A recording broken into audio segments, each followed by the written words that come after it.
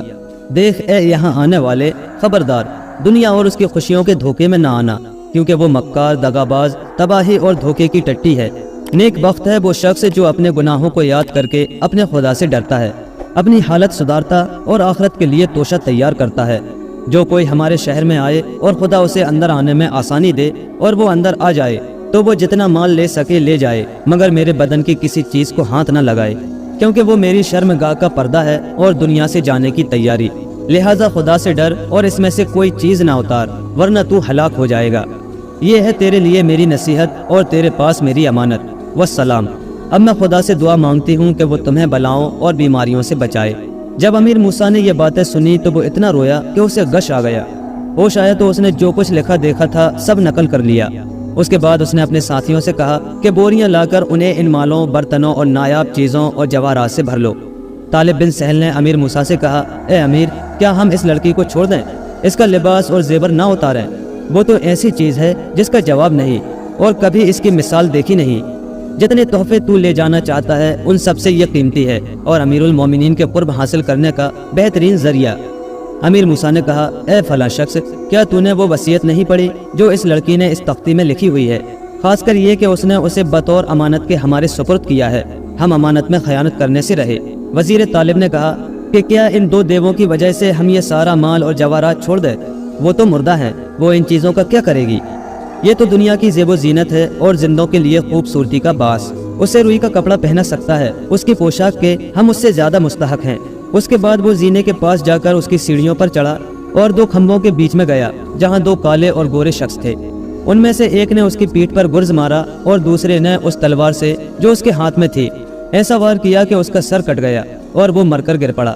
امیر موسیٰ نے کہا کہ اللہ تیری قبر پر رحم نہ کرے۔ یہ مال و اسباب بہت کافی تھا، مگر لالچ لالچی کو ذلیل کرتا ہے۔ اب اس نے کہا کہ لشکر اندر بلایا جائے۔ لشکریوں نے اندر آ کر مال و اسباب، ہیرے جواہرات اونٹوں پر لاد لیے۔ امیر موسیٰ نے حکم دیا کہ دروازہ پہلے کی طرح بند کر دیا جائے۔ اس کے بعد وہ سمندر کے کنارے کنارے چل دیے، حتیٰ کہ وہ ایک اونچے پہاڑ کے پاس پہنچے جو سمندر کے کنارے تھا۔ وہاں بہت سے غار تھے جن میں کالے آدمیوں کی بستیاں ہیں۔ ان کا لباس چمڑے کا تھا اور ٹوپیاں بھی چمڑے کی۔ ان کی زبان سمجھ میں نہیں آتی تھی۔ جب انہوں نے لشکر کو دیکھا تو ڈر کر اپنے غاروں کے اندر بھاگ گئے، مگر ان کی عورتیں اور بچے غاروں کے دروازوں پر کھڑے رہے۔ امیر موسیٰ نے پوچھا، اے شیخ عبد الصمد، یہ کون لوگ ہیں؟ اس نے جواب دیا کہ وہی جن کی تلاش امیر المومنین کو ہے۔ اب انہوں نے وہاں اتر کر ڈیرے ڈال دیے اور سامان اتارا۔ ابھی وہ دم بھی نہ لینے پائے تھے کہ کالوں کا بادشاہ پہاڑ پر سے اتر کر لشکر کے پاس آیا۔ چونکہ وہ عربی جانتا تھا، اس نے امیر موسیٰ کے پاس جا کر سلام کیا۔ امیر موسیٰ نے سلام کا جواب دیا اور اسے عزت سے بٹھایا۔ کالوں کے بادشاہ نے امیر موسیٰ سے پوچھا کہ تم لوگ انسان ہو یا جنات؟ امیر نے جواب دیا کہ ہم لوگ تو انسان ہیں، مگر تم لوگ ضرور جنات میں سے ہوگے، کیونکہ تم انسانوں سے کنارہ کش ہو کر اس پہاڑ میں رہتے ہو اور بڑے ڈیل ڈول والے ہو۔ کالوں کے بادشاہ نے کہا، نہیں، بلکہ ہم آدمی ہیں اور حام بن نوح علیہ السلام کی اولاد میں سے ہیں، اور جو یہ سمندر ہے اس کا نام کرکر ہے۔ امیر موسیٰ نے کہا کہ تمہارے پاس یہ علم کیوں کر پہنچا، حالانکہ اس جیسے ملک میں تمہارے پاس کوئی نبی تو نہیں آیا ہوگا جس پر وحی نازل ہوئی ہو۔ اس نے کہا، اے امیر سن، ہمارے پاس اس سمندر میں سے ایک شخص آتا ہے جس کا نور چاروں طرف پھیل جاتا ہے، اور وہ ایسی بلند آواز سے بولتا ہے کہ قریب اور دور والے سب سن لیتے ہیں۔ وہ کہتا ہے، اے حام کی اولاد، شرم کرو اس شخص سے جو دیکھتا ہے اور دکھائی نہیں دیتا، اور کہو کہ سوا خدا کے کوئی پرستش کے قابل نہیں، اور محمد صلی اللہ علیہ وآلہ وسلم اللہ کے بھیجے ہوئے رسول ہے۔ میں ابو العباس خضر ہوں۔ پہلے ہم لوگ اپنے میں سے کسی نہ کسی کی پوجا کرتے تھے، لیکن انہوں نے ہم سے کہا کہ ہم بندوں کے پروردگار کی پرستش کیا کریں، اور انہوں نے ہمیں چند کلمے سکھائے ہیں جنہیں ہم پڑھا کرتے ہیں۔ امیر موسیٰ نے پوچھا کہ وہ کون سے کلمے ہیں؟ اس نے کہا کہ سوا اللہ کے اور کوئی بھی پرستش کے قابل نہیں، اس میں کوئی دوسرا اس کا شریک نہیں، حکومت اسی کی حکومت ہے اور تعریف اسی کی تعریف ہے، وہی زندگی دیتا ہے وہی موت، اور وہ ہر بات پر قادر ہے۔ یہی کلمے پڑھ کر ہم خدا کا قرب حاصل کرنا چاہتے ہیں، اور سوا ان کے ہمیں اور کچھ نہیں آتا۔ ہر جمعے کی رات کو ہمیں زمین کے اوپر ایک نور دکھائی دیتا ہے اور ایک آواز سنائی دیتی ہے کہ پاک اور مقدس ذات، فرشتوں اور روحوں کا پروردگار، خدا جو چاہتا ہے ہو جاتا ہے اور جو نہیں چاہتا نہیں ہوتا۔ ہر نعمت خدا کی طرف سے عنایت ہے اور سوا بزرگ اور برتر خدا کے کوئی قدرت اور طاقت والا نہیں۔ امیر موسیٰ نے اس سے کہا کہ ہم اسلام کے بادشاہ عبد الملک بن مروان کے آدمی ہیں اور تمہارے ہاں سے وہ پیتل کی لٹیاں لینے آئے ہیں جو تمہارے سمندر میں پائی جاتی ہیں، جن میں حضرت سلیمان بن داؤد علیہ السلام کے وقت سے شیطان بند ہے۔ بادشاہ نے حکم دیا کہ ہم اس کے لیے وہ لٹیاں مہیا کریں تاکہ وہ انہیں دیکھے اور خوش ہو۔ کالوں کے بادشاہ نے لٹیاں دینے کا وعدہ کیا، انہیں مچھلی کا گوشت کھلایا اور غوطہ مارنے والوں کو حکم دیا کہ وہ چند سلیمانی لٹیاں سمندر میں سے نکال لائیں۔ غوطہ خور جا کر 12 لٹیاں نکال لائے۔ امیر موسیٰ، شیخ عبد الصمد اور سارے لشکری بہت خوش ہوئے کہ امیر المومنین کی خواہش پوری ہو گئی۔ امیر موسیٰ نے کالوں کے بادشاہ کو بہت سے تحفے تحائف دیے۔ اس نے بھی امیر موسیٰ کو سمندر کے عجائبات بطور تحفہ دیے جن کی شکل انسان کی سی تھی، اور کہا ہم نے 3 دن تک اسی مچھلی کے گوشت سے تمہاری میزبانی کی ہے۔ امیر موسیٰ نے کہا ہم ان میں سے ضرور امیر المومنین کے لیے لے جائیں گے اور وہ سلیمانی لٹیوں سے زیادہ انہیں دیکھ کر خوش ہوگا۔ اب وہ لوگ بادشاہ سے رخصت ہوئے۔ سفر کرتے کرتے شام پہنچے اور امیر المومنین عبد الملک بن مروان کے پاس جا کر امیر موسیٰ نے جو کچھ دیکھا تھا اور جو اشعار اور خبریں اور نصیحتیں وہ لایا تھا سب سنائیں اور طالب بن سہل کی سرگزشت بھی بیان کی۔ امیر المومنین نے کہا کاش میں تمہارے ساتھ ہوتا اور جو کچھ تم نے دیکھا ہے میں بھی دیکھتا۔ پھر اس نے لٹیاں لے کر ایک ایک کو کھولنا شروع کیا۔ ان میں سے شیطان نکلتے اور کہتے کہ اے خدا کے نبی توبہ، اب ہم پھر ایسا کبھی نہ کریں گے۔ یہ دیکھ کر عبد الملک بن مروان کو بڑا اچنبھا ہوا۔ اس کے بعد جو طرح طرح کی سمندری مچھلیاں کالوں کے بادشاہ نے انہیں کھانے کے لیے دی تھی، ان کے لیے انہوں نے لکڑی کے حوض بنوائے اور ان میں پانی بھر کر ان میں رکھا، مگر گرمی کی وجہ سے وہ مر گئیں۔ اب امیر المومنین نے مال و اسباب منگوا کر مسلمانوں میں بانٹ دیا اور کہا کہ واقعی جو کچھ خدا نے حضرت سلیمان بن داؤد علیہ السلام کو دیا تھا کسی اور کو نہیں دیا۔ اس کے بعد امیر موسیٰ نے امیر المومنین سے درخواست کی کہ میرے بیٹے کو میری جگہ والی بنا دے اور میں خدا کی عبادت کرنے کے لیے بیت المقدس چلا جاؤں۔ امیر المومنین نے اس کے بیٹے کو والی بنا دیا۔ وہ بیت المقدس